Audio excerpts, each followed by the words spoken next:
বুঝাইতো না কই যেতে আওয়াজ কুমলুম বন্দে পিছনের তো হাতে উঠে না বন্দে বন্দে বন্দে বন্দে বন্দে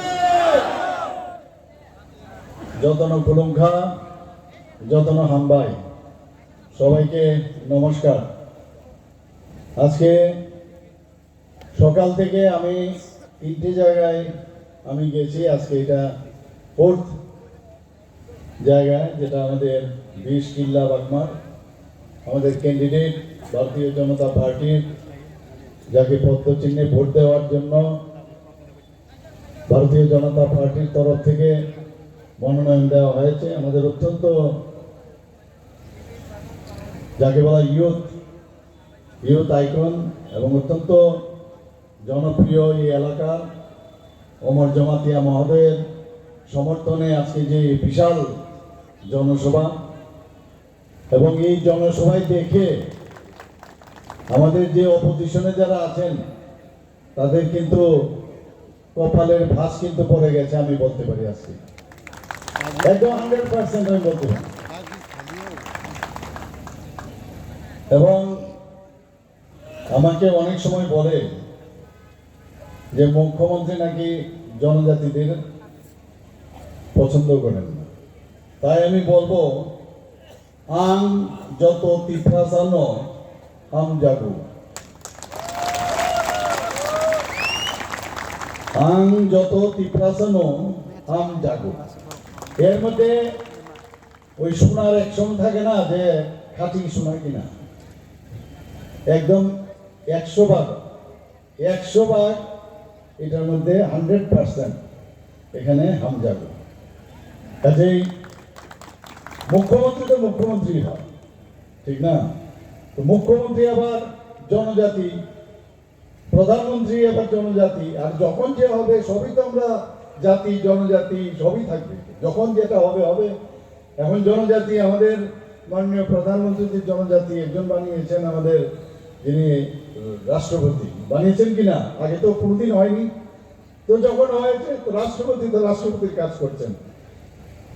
কাজেই আজকে এই সুবিশাল যে জনসমাবেশ, আমাদের মাঝে উপস্থিত আছেন, যাকে সবসময় একটা শ্রদ্ধার চোখে আমরা দেখি, সবাই দেখি, আমি তো দেখি বটে, আমাদের পবিত্র বিধানসভা যিনি স্পিকার এবং এই এলাকার যিনি সবার প্রিয় জনপ্রিয় বিধায়ক শ্রী রামপদ জমাতিয়া।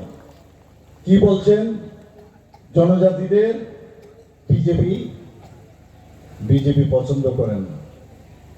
শ্রী রামপদ জমাতিয়াকে কে বানিয়েছে স্পিকার? কে বানিয়েছে? তাহলে আগে তো এইগুলো আমরা তো মানে কোনো সময় শুনেছিলাম, কোনো এক সময় হয়েছিল কোনো জনজাতি, কিন্তু এত বছর পরে আমরা তো বানালাম, এবং ওনার ভাষণ আমরা শুনছিলাম এখানে আসার পর। আমাদের মাঝে উপস্থিত আছেন শ্রী টুটন দাস মহোদয়, আমাদের পিএসএর একজন চেয়ারম্যান। এখানে ডিস্ট্রিক্ট প্রেসিডেন্ট শ্রীমতী সবিতা নাগ মহোদয়া উপস্থিত আছেন।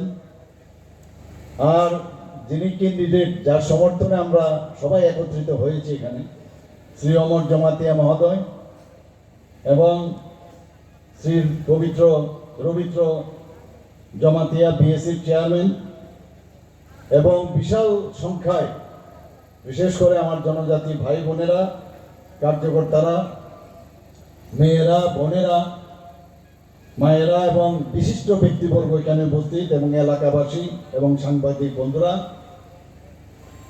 সবাইকে আমি হার্দিক অভিনন্দন ও শুভেচ্ছা জানাচ্ছি।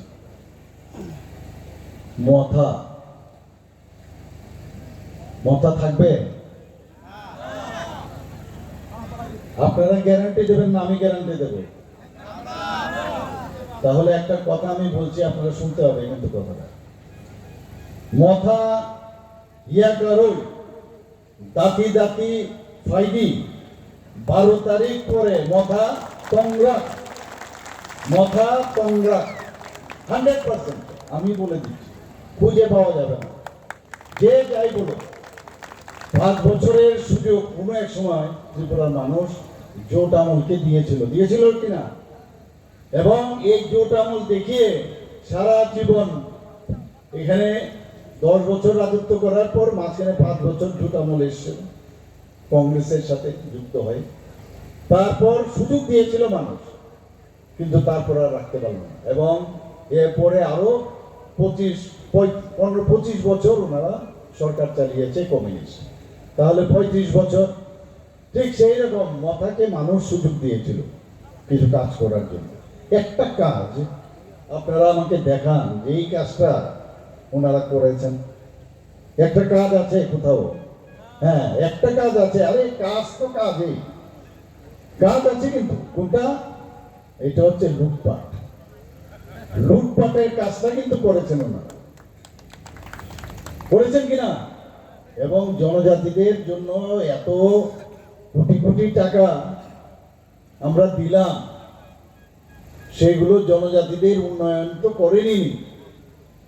নিজেরা বিদেশ ভ্রমণ থেকে শুরু করে এবং বিভিন্নভাবে যেভাবে ওনারা স্ক্যাম করেছেন, আমার সত্যিই দুঃখ লাগে যে আমাদের এই সরকারের একজন সিও ছিলেন, ওনার সময় এইসব হয়েছে। এবং এই সিও কে একটা প্রাইজ দিয়েছেন। কি prize? IAS officer, nominated IAS officer, ওনাকে একটা প্রাইজ দিয়েছেন।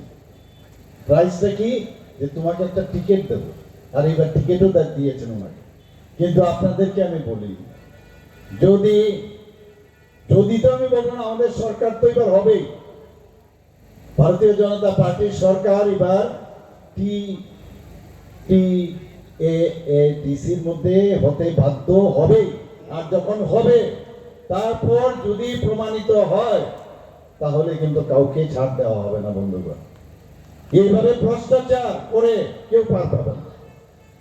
মোদীজি আমাদের শিখিয়েছেন যে मैं चौकीदार हूं, मैं खुद भी नहीं खाऊंगा, दूसरे को भी खाने नहीं दूंगा, বলেছেন কিনা? কাজেই এইরকম একটা ট্রান্সপারেন্টের সরকার ভারতীয় জনতা পার্টির আজকে এই 2026-এ হতে যাচ্ছে। কিন্তু এর দায়িত্ব কিন্তু আপনাদেরও নিতে হবে। এই কারণে দায়িত্ব নিতে হবে, আপনাদের মাধ্যমে এখানে যারা সাংবাদিক বন্ধুরা আছেন তাদেরকে আমরা বলবো, আপনারা কিন্তু ইতিহাসের সাক্ষী হয়ে থাকবেন।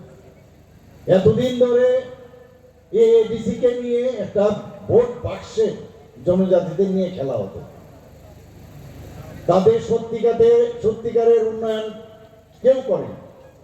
কমিউনিস্টরা তো করেনি, অন্য পার্টি, আঞ্চলিক পার্টি ইত্যাদি অনেকবার হয়েছে, আমরা সবাই দেখেছি। মথা এসছে, টেস্টেড। এবং এখন তাহলে কাকে দেখবেন আপনারা? তাদেরকে দেখবেন ওই পার্টি, ভারতীয় জনতা পার্টি, যে নাকি প্রথমে রাষ্ট্রের কথা চিন্তা করে, দেশের কথা চিন্তা করে, রাজ্যের চিন্তা করে, তারপর পার্টি এবং তারপর আর অন্যান্য পার্টির উল্টো, আগে আমি, আমার, তারপর তো পার্টিও না, দেশ তো দূরস্থ। সেই জায়গায় দাঁড়িয়ে ভারতীয় জনতা পার্টি একের পর এক বিভিন্ন রাজ্যে আজকে ভারতীয় জনতা পার্টি আসছে। এমনিতে আসছে না। অ্যাকশন ইজ বেটার দেন ওয়ার্ডস, কথায় না কাজের মাধ্যমে। তবেই 27 বছর পরে দিল্লি ভারতীয় জনতা পার্টির দখলে এসছে। বুঝতে হবে এগুলো। আমরা কোনোদিন ভাবিনি যে উড়িষ্যা, সাধারণ মানুষ হিসাবে আমরা কোনোদিন ভাবিনি যে উড়িষ্যা আমরা ভারতীয় জনতা পার্টি সেখানে জিতবে। সেটাও জিতল। এবার গঙ্গা জল আস্তে আস্তে উপর থেকে কোথায় আসছে? পশ্চিমবাংলায়। তো পশ্চিমবাংলায় কি হবে? এবার পশ্চিমবাংলায়ও ভারতীয় জনতা পার্টির সরকার হবে। আর টিটিএডিসি তো কিছুই না। একবার ভারতীয় জনতা পার্টি ডিসিশন নিলে, এখন মুখ্যমন্ত্রী সবচেয়ে খারাপ লোক, এখন তো ব্যক্তিগত আক্রমণ। আর অত্যন্ত একটা চালাকি কিন্তু একটা সুন্দর আছে। बोले रामपदा जी बहुत बढ़िया, प्रणजीत बाबू बहुत अच्छा है, बीजेपी में बहुत अच्छा अच्छा आदमी, वो हमारा सुशांत बाबू बहुत अच्छा है, हमारा रतनलाल नाथ बहुत अच्छा है, लेकिन मेरा फाइट, लास्ट फाइट मुख्यमंत्री के साथ।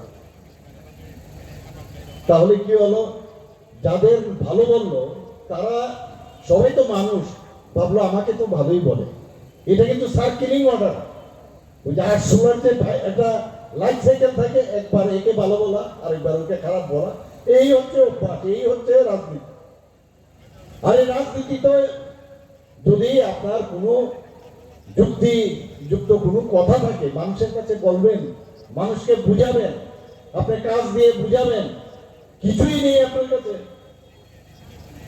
খালি কি আছে টিএমপি, অর্থাৎ টিএমপি এর ফুল নেম কি, ত্রিপুরা মারামারি পার্টি। তো মারামারি করে সারাক্ষণ, আগে তো ডান্ডা দিয়ে মারতো অপোজিশনের, বিশেষ করে বিজেপিদের সঙ্গে, এখন তারপর গুলতি শুরু করলো, কি জানি বলে ওটাকে, গুলতির থেকে গুলতি দিয়ে মারা যায়, গোলায় শুরু করলো। এখন তো কালকে পরশুদিন আমি গেছিলাম আমার মুখ্যমন্ত্রীর সভা, ভাবুন আপনারা, সেখানে এখন বন্দুক পিস্তল থেকে বুলেট ছাড়লো, এবং যাদেরকে মারলো এই থানসা বলে তাদের উপরে আক্রমণ, সেই গাড়ির ভিতরে। ভাগ্যিস সেখানে যে গ্রেনেডটা মারলো, গ্রেনেড যদি ফাটতো কি অবস্থাটা হতো, চাইছে একটা দাঙ্গা হোক। তো এর জন্য আমি বলবো যে বুলেট দিয়ে এখন ওরা সেই উগ্রপন্থীর যেসব ক্যারেক্টার সেগুলো এখন নিয়ে আসছে বন্ধুদের। এর জন্য আমি নাম দিয়েছি কি, ত্রিপুরা মারামারি পার্টি। আর এর সাথে আরেকটা হচ্ছে যে মিথ্যা কথা বলে, এমন সব কথা বলে, তো ত্রিপুরা মিথ্যা পার্টি। এবং আমি বলেছি এবার ওয়েস্ট বেঙ্গলে তো আমার যেতে হবে, সেখানেও ক্যাম্পেইন করতে হবে। তা আপনারা যখন এই ইতিহাস সৃষ্টি করবেন, তখন আমি ওয়েস্ট বেঙ্গলে গিয়ে বলবো, আপনারা যেমন টিএমসি, আমাদের ত্রিপুরাতেও একটা টিএমপি আছে, তো আপনারা যে তৃণমূল কংগ্রেস, একই কায়দায় মানুষকে মারধর করেন, খুন করেন, যা খুশি তাই করেন। আর এবার আমাদের গৃহমন্ত্রী উমেশ শাহজি বলেছেন 10 দিন মে ওয়াই রহুঙ্গা, মানে কনফার্ম হয়ে যান ওয়েস্ট বেঙ্গলে কি হতে যাচ্ছে। আর আচ্ছা নেই, যখনই কিছু করে আইন মানেন, কালো কাপড় পরে সুপ্রিম কোর্টে পৌঁছে যান, অদ্ভুত। আগে ছিল পা ভেঙে যেত, ভাই ইলেকশন আসলেই পা ভেঙে যেত, এখানেও কিন্তু এরকমই আছে, হঠাৎ করে চোখের জল ফেলবে, হঠাৎ করে চোখের জল। আর আমাদের ভাই বোনেরা জনজাতির, এরা অত্যন্ত সংবেদনশীল। আমরা হাতি দিয়ে ঘোড়া দিয়ে আসা রাষ্ট্র, আমাদের এই ধরনের ব্যক্তি লিডারের দরকার নেই। আমাদের লিডার কিরকম দরকার, ওই চা বিক্রি করে যে এসছে প্রধানমন্ত্রী নরেন্দ্র মোদীজি, এইরকম লিডার দরকার। এবং ঝুমিয়া কৃষক যারা আছেন, এইরকম লিডার আমরা বসাবো এডিসির মধ্যে। এখানে বাঙালি আমি বসবো না সেখানে, এবং একটা প্রপার, একটা সুন্দর, একটা ভ্রষ্টাচার বিহীন একটা সরকার আমরা সেখানে বসাতে চাই। আমরা কমফর্ট জোনে থাকতে চাই, কিন্তু বহুদিন হয়েছে। এর জন্য বলছি, আপনারা কিন্তু একটা ইতিহাস সৃষ্টি করতে যাচ্ছেন বন্ধুগণ, এবং সেটা হবে, ধরে রাখতে পারবে না মতা যাই বলো।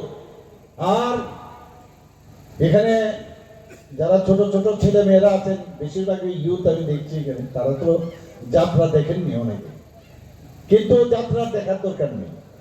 যেভাবে যাত্রা করে আজকাল, আর যাত্রা করে যেভাবে বলে, এবং আর যাত্রা দেখার দরকার নেই। ওই দেখেননি রামপদদা, দেখেছেন যাত্রা, ওই তলোয়ার নিয়ে করকে ওই চিলড্রেন্স পার্কে বা বহু জায়গায় আসতো, একদম মনে হতো আমরা হা করে তাকিয়ে থাকতাম, না জেনে কি। তো এই যাত্রা এখন পলিটিক্যাল পার্টির এই মথারও কিন্তু এখন দেখাচ্ছে, এবং এটা যাত্রাই। আর যেভাবে মিথ্যা কথা বলে, मिथ्या तो शेष नहीं। मैं आपके साथ 100% मैं आपके साथ रहूंगा। अरे 100% अच्छा है, तो বাইরে গিয়ে আরেক কথা বলছে। জিজ্ঞেস করলাম আপনি দেখি বললেন 100% আমার সাথে থাকবেন, बोलते नहीं पॉलिटिक्स में इसे बोलना पड़ता है, आप तो पॉलिटिकल आदमी नहीं है। তো আমি আস্তে আস্তে পলিটিক্স শিখলাম এবং যখন পলিটিক্সে পলিটিক্যাল কথা বলতে লাগলাম তারপরেই মুখ্যমন্ত্রী খারাপ। খালি এই পলিটিক্স ওনারাই করতে পারবেন, আরো আমাদের অপোজিশন পার্টির কয়েকজন আছে, ওনারা ধরে নিয়েছেন এই ত্রিপুরা রাজ্যটা ওনারাই চালাবে। কিন্তু ভারতীয় জনতা পার্টি আসার পর ওরা জানে না ভারতীয় জনতা পার্টি কোন জায়গায় কি করতে পারে, মানুষের জন্য কাজ করে। এখানে আমাদের গৃহমন্ত্রীজি একবার কি বলেছেন, ইভিএম নিয়ে আবার আরম্ভ করেছে। ইভিএম এর রেজাল্ট বেরোলে বলে, হারলে বলে ইভিএম এর এটাকে চালাকি করে ইভিএম থেকে এটাকে টেম্পারিং করেছে। तो गृहमंत्री जी बोलते हैं मैं एक मुफ्त में एक सलाह देता हूं विरोधी वाले को। क्या सलाह? बोला आप लोग सवेरे से बैठ के रात भर आप लोग अपने बारे में सोचते रहते हो, और हम लोग सवेरे से रात 12 बजे तक हमारा एक एक कार्यकर्ता और हम लोग जनता के लिए सोचते हैं, देश के लिए सोचते हैं, इसीलिए ईवीएम में हमारा पक्ष में रिजल्ट आता है। প্রতিটা কার্যকর্তা সারাক্ষণ ধরে কাজ করে, পরিশ্রম করে। আমাদের আরেকজন ইউনিয়ন মিনিস্টার উনি বলছিলেন যে আমাদের যে ডাবল ইঞ্জিনের সরকার এত স্পিডে এখন চলছে, আর ত্রিপুরাতে তো ট্রিপল ইঞ্জিনের সরকার হবেই, যে স্পিডে যাবে। আর আমাদের ডেস্টিনেশন কোথায়? 2047 মাননীয় প্রধানমন্ত্রীজি বলে দিয়েছেন আমাদের যেতে হবে বিকশিত ভারত। সেখানে আমাদের ট্রেন এত স্পিডে চলছে, আর বিরোধীরা এখনো দিল্লি দিচ্ছে না, সেন্ট্রাল দিচ্ছে না, ওই স্টেশনে টাটা করবে আর স্পিডে কিন্তু বেরিয়ে যাবে এই ট্রিপল ইঞ্জিনের সরকার, আর টাটা করবে।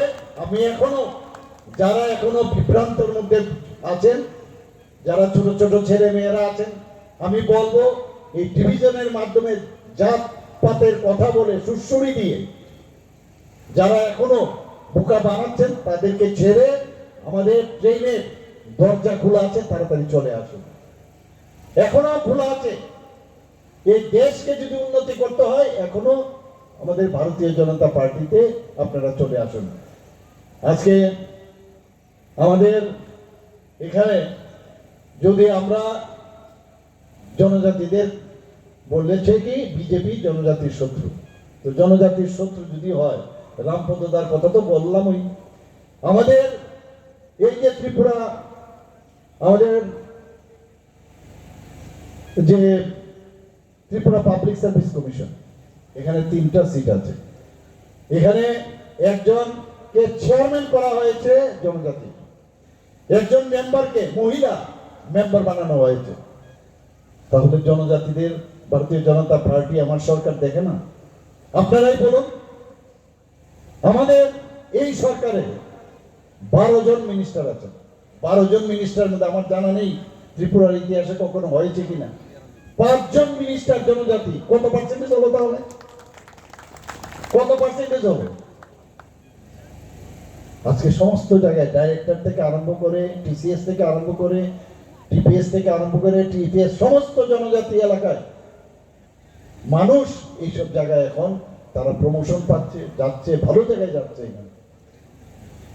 আমরা কোনো জায়গার মধ্যে এই ধরনের কথাই বলি না আমরা, কারণ এই থামসা থামসা থামসা বলছে। আর কালকে আমি যে মজি দেববর্মা মহোদয় আমাদের যে ক্যান্ডিডেট, ওর বাড়িতে আমি গিয়েছিলাম, ওকে মাথা পাঠিয়ে দিয়েছে। আজকে আমি হসপিটালে একজন হেড ইঞ্জুরি যে ডাক্তার, ওনার কাছে আমি নিউরো সার্জন, তার কাছে পাঠিয়েছি ভালো করে স্ক্যান করে ভালো করে দেখার জন্য। ওর ছেলে মেয়েরা আমার সাথে কথা বলছিল, বলে স্যার উই ট্রাস্ট ইউ, এই থামসা আমাদের দরকার নেই, থামসা থামসা বলে।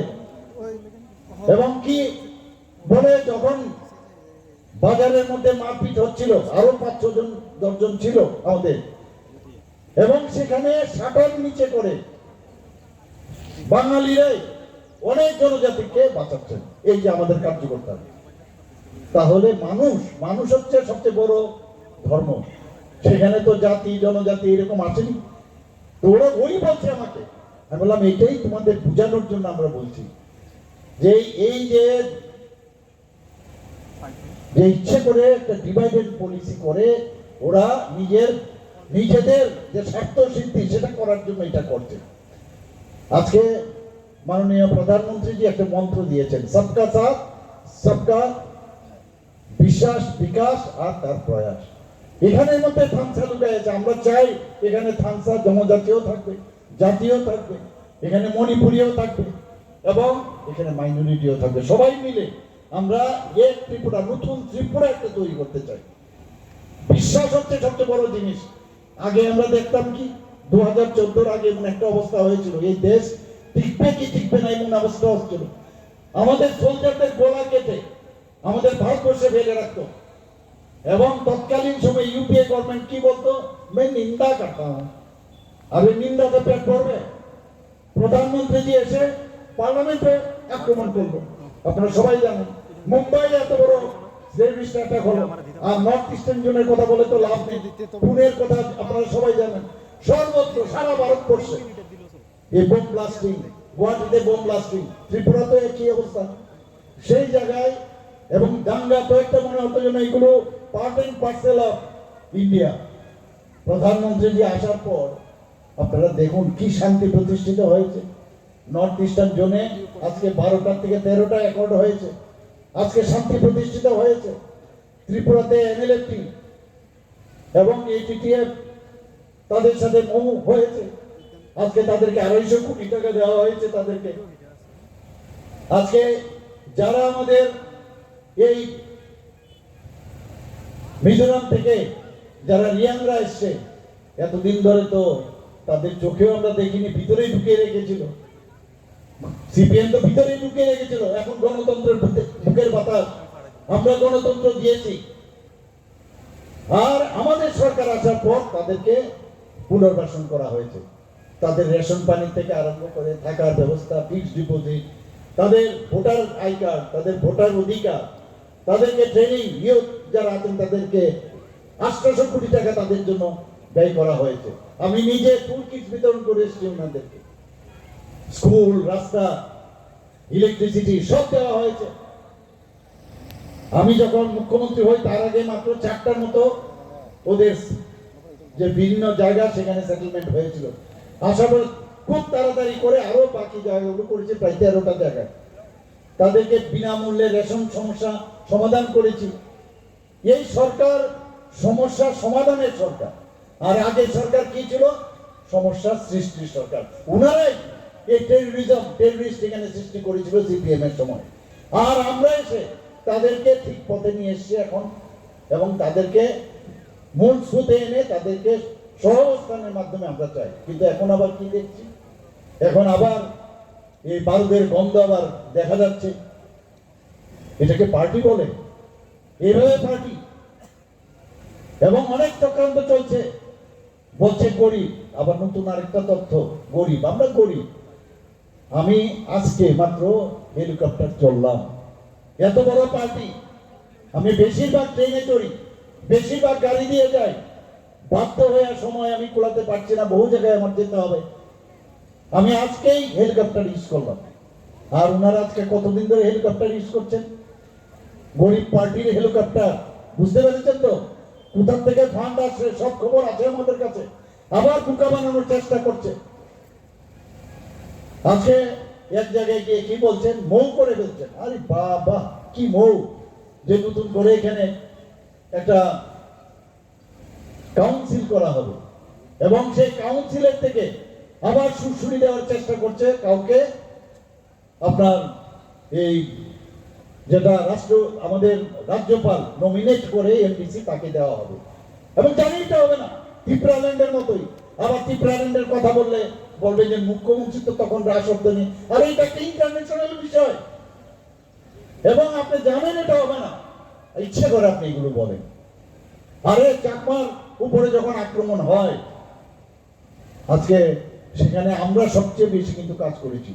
যখন মণিপুরে সাংঘাতিক অবস্থা, প্রায় 300-র মতো ছাত্রছাত্রীকে ইমিডিয়েটলি আমি কথা বলে প্লেনের ব্যবস্থা করেছি। তাদেরকে সবাই এখানে আমরা জাতি জনজাতি এইসব দেখিনি, সবাইকে সেখানে আনার ব্যবস্থা করেছি। গার্জিয়ানরা মানে কান্নাকাটি করছিল, তাদেরকে আমরা এনেছি, কারণ বিপদের সময়কে দিস ইজ ভেরি ইম্পর্টেন্ট। আমরা এখানে কে ট্রাইবেল কে নন ট্রাইবেল এগুলো দেখিনি, আমরা সব জায়গার মধ্যে রাজনীতি করে। মানুষ এখন বুঝে গেছে এবং তার প্রকৃত জবাব দেওয়ার জন্য তৈরি আছে। এখানে যে লোক সমাগম হয়েছে, যেখানেই যায় প্রচুর পরিমাণে এখন ভারতীয় জনতা পার্টির পতাকা তোলে। আজকে সবাই আসতে চায়, বুঝতে পেরেছে যে জনজাতিদের উন্নয়ন যদি করতে হয় তাহলে একমাত্র বিজেপি করতে পারে। বন্ধুগণ, আপনারা জানেন যে প্রতিটা যে সাব ডিভিশনাল লেভেলে আমি একজন করে অফিসার দিয়েছি এবং ডিস্ট্রিক্ট লেভেলে একজন করে অফিসার দিয়েছি। তাদের কাজ শুধুমাত্র জনজাতিদের যে স্কিম হয়, আমাদের সেন্ট্রাল স্কিম এবং স্টেটের স্কিম, সেগুলো দেখার জন্য, যাতে অফিসে গিয়ে তাদের অসুবিধা না হয়। আজকে ভর্তি আভা জনজাতি গ্রাম উৎকর্ষ যোজনা, এর মধ্যে একটা জায়গায় আমরা কত দিয়েছি, এখানে প্রায় 81 কোটি 49 লক্ষ টাকা, এবং আরেকটা খাতে 42 কোটি 37 লক্ষ টাকা। জনজাতি লোকশিল্পী এবং যারা হস্ততাঁতে আছেন তাদের জন্য গত বাজেটে আমরা 3 কোটি টাকা রেখেছি, যাতে এগুলো হারিয়ে নেওয়া যায়, বিভিন্ন সেমিনার হয়। আমরা জানি এখানে ফোক আর্টিস্ট অনেকে আছেন জনজাতিদের, এবং সমাজপতিদের আমরা যেমন 5,000 টাকা করে এখন দিচ্ছি। আরো সমাজপতি যারা আছেন 40 জনের মতো, তাদেরকেও খুঁজে বের করার জন্য আমি বলেছি। আমরা ভর্তি আভা জনজাতীয় অভিযান বাস্তবায়নে দেশের মধ্যে আমরা শ্রেষ্ঠ রাজ্য হিসাবে আমরা স্বীকৃতি পেয়েছি। বন্ধুগণ, পিএম জনমন ত্রিপুরা রাজ্য শ্রেষ্ঠ রাজ্য হিসেবে গণ্য করা হয়েছে, আমরা পুরস্কৃত হয়েছি। আমরা 15ই নভেম্বর ভগবান বিরসা মুন্ডার জন্মদিন, সেখানে 11টি দপ্তর একসাথে মিলে 2024-25 অর্থ বছরে সেখানে 322 কোটি টাকা জনজাতি অধ্যুষিত এলাকায় বিভিন্ন জায়গায় খরচ করার জন্য সেই ব্যবস্থা করা হয়েছে। আমরা এলিমেন্ট প্রজেক্টে ফরেস্টে শুধু জনজাতিদের উন্নয়নের জন্য বিভিন্ন খাতে সেখানে প্রায় আমরা 1700 কোটি টাকা লোন নিয়েছি। আমরা ওয়ার্ল্ড ব্যাংক থেকে জনজাতিদের উন্নয়নের জন্য 1400 কোটি টাকা আমরা নিয়েছি। জায়গা প্রকল্পই হোক, ইন্দো জার্মান প্রকল্প, শুধু জনজাতিদের উন্নয়নের জন্য আমরা করেছি।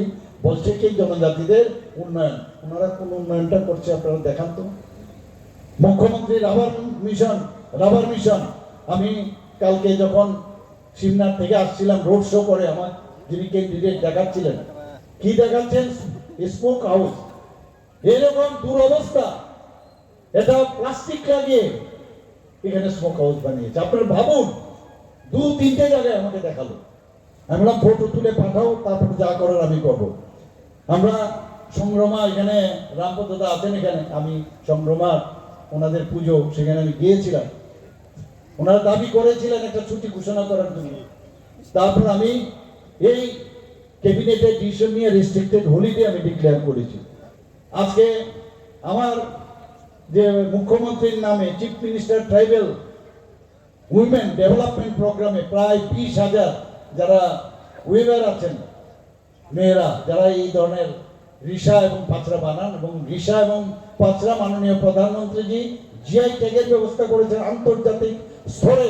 আজকে ত্রিপুরাকে মানুষ জেনেছে, এবং সেই জায়গায় আজকে আমরা রিসা পাঁচরা এবং অন্যান্য জামা কাপড়ের দিকে আমরা এই মুখ্যমন্ত্রীর যে ট্রাইবেল উইমেন ডেভেলপমেন্ট, সেই প্রোগ্রামে আমরা কাজ করছি। বন্ধুগণ, আজকে মুখ্যমন্ত্রী জনজাতি বিকাশ যোজনায় 9,325 জনকে 25,000 টাকা করে আমরা দিয়েছি। এতে করে 23 কোটি 25 লক্ষ টাকা খরচ হয়েছে। আপনারা দেখেছেন মন কি বাত অনুষ্ঠান, গত মন কি বাত অনুষ্ঠান প্রধানমন্ত্রীজি নিশ্চয়ই আপনারা শুনেছেন। ত্রিপুরার নাম 2-2বার নিয়েছে কিনা, এবং এর জায়গায় কি বলছেন যে নলসে জল, এই যে বানুমূল, সেখানে এখানে জল কি করে নিল সেটা উনি বললেন। এবং আমরা ইনোভেটিভ আইডিয়ার মাধ্যমে ছড়ার জল, স্প্রিংয়ের জল, সেটাকে পাম্প করে পরিশ্রুত করে উপরে পাঠিয়েছি এবং সেই জল নলের মাধ্যমে সবাই ঘরে ঘরে জনজাতি অধ্যুষিত এলাকায় পাঠাচ্ছি। এটা মাননীয় প্রধানমন্ত্রী দেখেছেন এবং সেই নামটা বলেছেন। এটা আমাদের গর্ব হয়েছে।